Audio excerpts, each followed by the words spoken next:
إن في خلق السماوات والأرض واختلاف الليل والنهار والفلك التي تجري في البحر بما ينفع الناس وما أنزل الله من السماء من ماء فأحيا به الأرض بعد موتها وبث فيها من كل دابة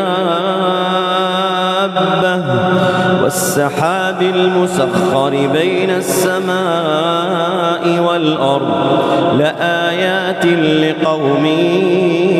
يعقلون ومن الناس من يتخذ من دون الله أندادا يحبونهم كحب الله ومن الناس من يتخذ من دون الله أندادا يحبونهم كحب الله والذين آمنوا أشد حبا لله ولو يرى الذين ظلموا إذ يرون العذاب أن القوة لله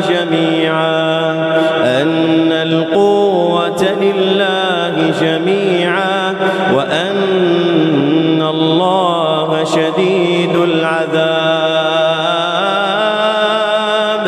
ولو يرى الذين ظلموا إذ يرون العذاب أن القوة لله جميعا وأن الله شديد العذاب إذ تبرأ الذين اتبعوا من الذين اتبعوا ورأوا العذاب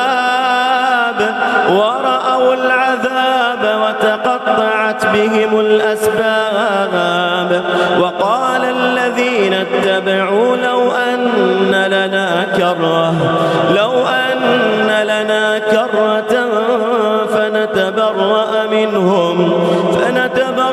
منهم كما تبرأوا منا كذلك يريهم الله أعمالهم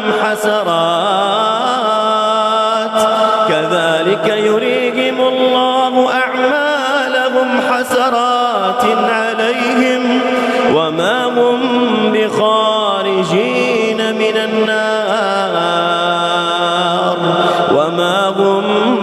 بخارجين من النار يا